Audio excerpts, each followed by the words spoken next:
बरसात का टाइम कुछ महीने पहले मैंने कुछ अननोन फ्राइज़ पकड़े थे। इतने छोटे कि आँखों से भी मुश्किल से दिखते थे। लोग देख के बोलते थे ये तो मेंढक का बच्चा लग रहा है, मछली ऐसी थोड़ी दिखती है या इतनी छोटी मछली थोड़ी होती है। पर मुझे स्टार्टिंग से ही यकीन था कि ये मछली ही है, उन्हें क्या पता।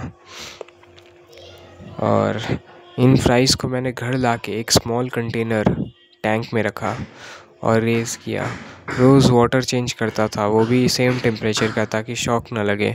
हर 3 से 4 घंटे में थोड़ा थोड़ा खाना देते रहता था, क्योंकि फ्राई ग्रो तभी करती है जब उन्हें फ्रिक्वेंट फीडिंग मिले। पर फ्रिक्वेंट फीडिंग से मेरा मतलब ये नहीं है कि आप एक ही बार में ज़्यादा खाना दे दें, वो पानी को जल्दी ही गंदा कर देगा। और फ्राइज़ काफ़ी ज़्यादा सेंसिटिव होती हैं, तो उन्हें पानी गंदा ना करें और थोड़ा थोड़ा खाना ही दें, पर हर 3 से 4 घंटे में देते रहें। और 1 से 2 महीने तक बस इनका ग्रोथ ऑब्ज़र्व करता रहा।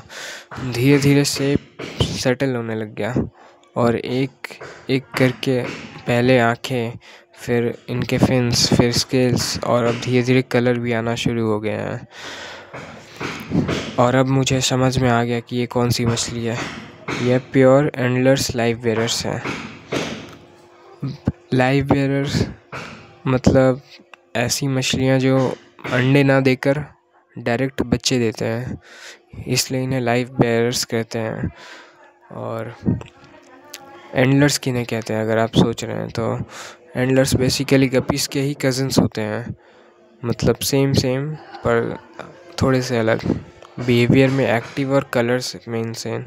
वाइल्ड एंडलर्स इंडिया के वाटर्स में नेचुरली नहीं मिलते, लेकिन कभी कभी इनका वाइल्ड टाइप स्ट्रेन सिमिलर लग सकता है। जो मैंने रेस करे वो एग्जैक्टली वही पैटर्न दिखाते थे।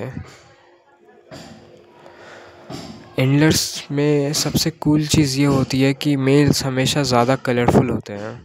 Neon red, orange, green, black, metallic colours और पैटर्न्स। वहीं दूसरी तरफ फीमेल्स कंपैरेटिवली डल होती हैं, थोड़ी बड़ी होती हैं, प्लेन सिल्वर ग्रे टोन में। मेरे बैच में भी सेम पैटर्न निकला। मेरे पास 2 फीमेल हैं और 1 मेल है। तो वो दोनों जो फीमेल है वो काफ़ी ज़्यादा डल है, ग्रेइश टाइप। जबकि वहीं और जो मेल है उनका, वो उन दोनों से छोटा है और उसका स्लेंडर है और कलर भी उसका ज़्यादा सुंदर है, लाइक काफ़ी ज़्यादा कलरफुल है वो, स्लिम और फ्लैशी। और अब बात करते हैं कि लोग शुरू में कंफ्यूज क्यों हो गए थे, क्योंकि कहाँ मछली और कहाँ एक मेंढक। तो बात दरअसल ये है कि स्टार्टिंग में जब फ्राई बिल्कुल छोटे होते हैं, उनका शेप टैडपोल जैसा लगता है, ट्रांसपेरेंट बॉडी और ब्लैक डॉट आइज़, इसलिए लोग कंफ्यूज हो जाते हैं। लेकिन जो लोग रेजिंग जानते हैं, फ्राई रेजिंग, उन्हें पता होता है कि मैनी फिशेस हैचलिंग्स बिल्कुल टैडपोल जैसे ही दिखती हैं, पर वो टैडपोल नहीं होती। और इनका ग्रोथ स्लो था, क्योंकि वाइल्ड फ्राई अडेप्ट करते हुए थोड़ा टाइम लेते हैं, उन्हें आदत नहीं होती ऐसे एक्वेरियम में रहने की। तो वही, और मैंने उन्हें मेनली हाई प्रोटीन फूड दिया ताकि जल्दी जल्दी बड़ी हो जाए, जैसे कि brine shrimp, crust pellets, blood worms, chopped, like छोटा करके। जब वो थोड़े बड़े हो गए तब ऑब्वियसली जितने टाइनी फूड उतना बेटर डाइजेशन, ये बात हमेशा याद रखना। बड़ा खाना उन्हें डाइजेस्ट करने में और खाने में प्रॉब्लम होता है, तो अच्छे से छोटे टुकड़े करके दें, ये क्रश करके दें।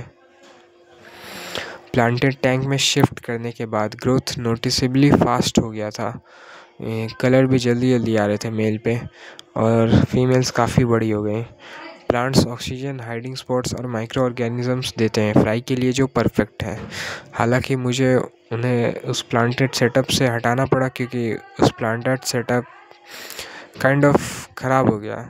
उसमें सारे प्लांट्स मर रहे थे, मेल्ट हो रहे थे, पता नहीं क्या रीज़न था, तो मैंने हटा दिया। तो अब वो ऐसी है बेयर बॉटम टैंक में। वाइल्ड कॉट या वाइल्ड टाइप स्ट्रेन का इम्यूनिटी नेचुरली स्ट्रॉन्ग होता है। ये डर्टी फ्लक्चुएटिंग वाटर में सर्वाइव करके आते हैं, तो जब आप इन्हें स्टेबल एक्वेरियम में रखते हैं तो उनका जो इम्यूनिटी है वो और भी ज़्यादा स्ट्रॉन्ग हो जाता है, जल्दी बीमार नहीं पड़ती वो, और इनका डिजीज़ रेजिस्टेंस भी इम्पोर्टेड गप्पीज़ से कई ज़्यादा होता है। और हाँ, एक फन फैक्ट, एंडलर्स का साइंटिफिक नेम पोएसिलिया फिंगेई है और गप्पीज़ का पोएसिलिया रेटिकुलाटा।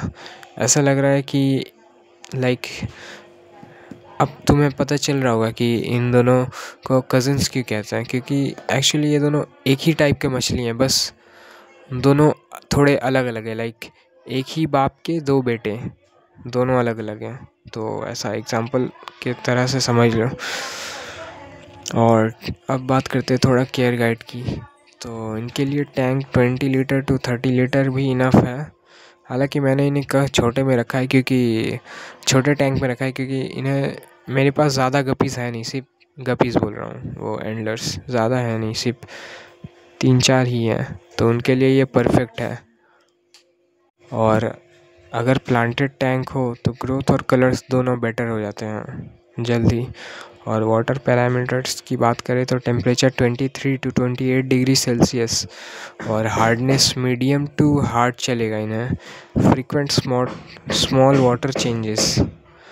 और फूड की जब बात करते हैं तो जब ये बेबी रहते हैं, बहुत ही ज़्यादा सोचें बेबी स्टेज, तब इन्हें माइक्रोवॉर्म्स, डैफनिया या फिर क्रस्ट पेलेट्स ये सब दे।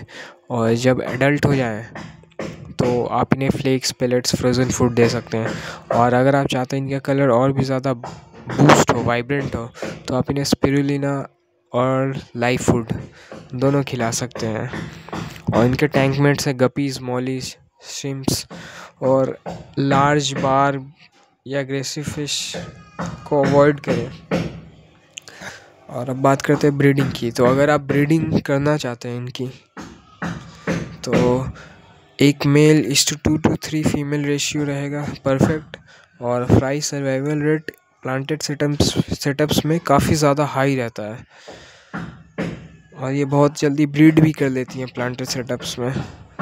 तो हाँ, और अगर आप बिगिनर हो या प्लांटेड सेटअप्स पसंद करते हो या एक्टिव कलरफुल फिश चाहते हो जो कि हार्डी हो, तो एंडलर्स परफेक्ट है। लो मेंटेनेंस, ब्यूटीफुल और हार्डी, मतलब प्योर वैल्यू। और अगर आपको भी वाइल्ड फ्राई कलेक्ट करना पसंद है और आप चाहते हो कि मैं डिटेल में बताता रहूं कि कौन सी स्पीशीज़ कैसे आइडेंटिफाई होती है, तो कमेंट ज़रूर करना।